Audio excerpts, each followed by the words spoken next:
Hi you guys, I've been getting a lot of questions lately about dividend ETFs and people that want to get into dividend investing, but they don't want to spend the time to investigate different stocks.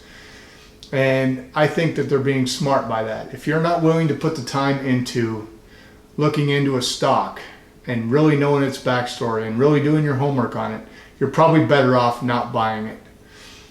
So we're going to talk about some dividend ETFs that we can do instead. Coming up next, Firefighter Financial Toolbox.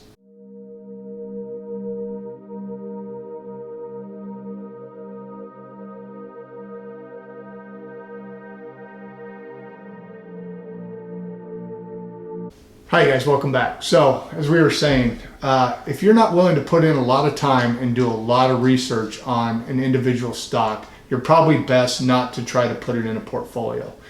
Reason being, first of all, if you only have 5 stocks and 3 of them go bad, you can lose a lot of money. By using an ETF or index fund, but we're going to talk primarily about ETFs today because I like the fact that you can buy into fractional shares on your apps, or you can buy them at a lower cost to start out. So we're going to talk about 4 different ETFs, and we're going to talk a little bit about what's different about them. Now, I've made some videos in the past on dividend ETFs, and I will put a link in the description below about those if you want to look at it. I also have a playlist of dividend investing, and if you check that out, there's some good information there too. So the first one we're going to talk about is the Vanguard High Dividend ETF, ticker symbol VYM. Now, the first we're going to talk about I like because they're low cost, and I always preach keeping your fees low, you guys. The less you pay for the fee, the more money you're going to have when you get ready to retire and take the money out. All right, the expense ratio of this fund is 0.06%, and it seeks to track the FTSE High Dividend Yield Index. And we look at the breakdown of stocks here, and we see that it has 406 stocks in its portfolio. And the thing we're going to talk about today is the breakdown of these different ETFs and how they weight differently. So if we look at the list here of the sector diversification, we notice that financials are the biggest one for this ETF at 18.5%, followed up by consumer goods, which is always good because people need to buy stuff, right? And then goes on to healthcare as its 3rd largest holding. Next one let's talk about is the Vanguard Dividend Appreciation ETF. That's ticker symbol VIG. This actually tracks the NASDAQ US Dividend Achievers Select Index, or what was formerly known as the Dividend Achievers Select Index. It also has a nice low fee of 0.06%.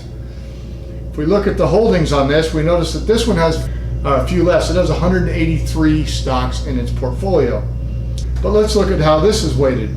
In this one, we notice that the biggest 2 are number 1, industrials, and then number 2 is consumer services.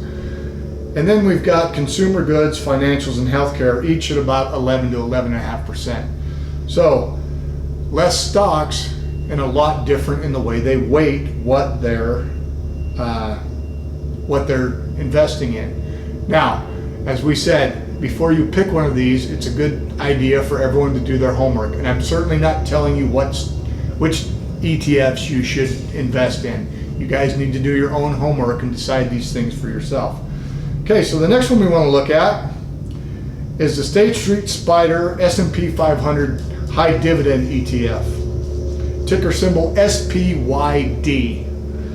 Now, once again, this has a nice low expense ratio of 0.07%. We notice that it's got 80 holdings, only 80 holdings for this one, you guys, and so a little bit narrower. Now, if we look at the sectors, we notice the first thing that pops out is 19.8% is in real estate. So real estate tends to have good dividends, right? But it's also a little bit more tied to how the economy is doing. If the economy slows, real estate often slows down with it. Then it's got 16.4% in consumer discretionary, followed by energy. So we can see that this is weighted much differently than the other ones were. Might be something we need to think about when we invest in this particular ETF.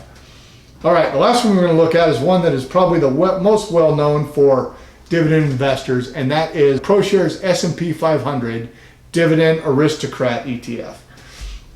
So if you're unfamiliar with Dividend Aristocrats, I've made a video on them, and what they are companies that are in the S&P 500, and they have been paying and increasing their dividend for at least 25 years, and many of them over 40 years, but at least 25 years of continually increasing dividends.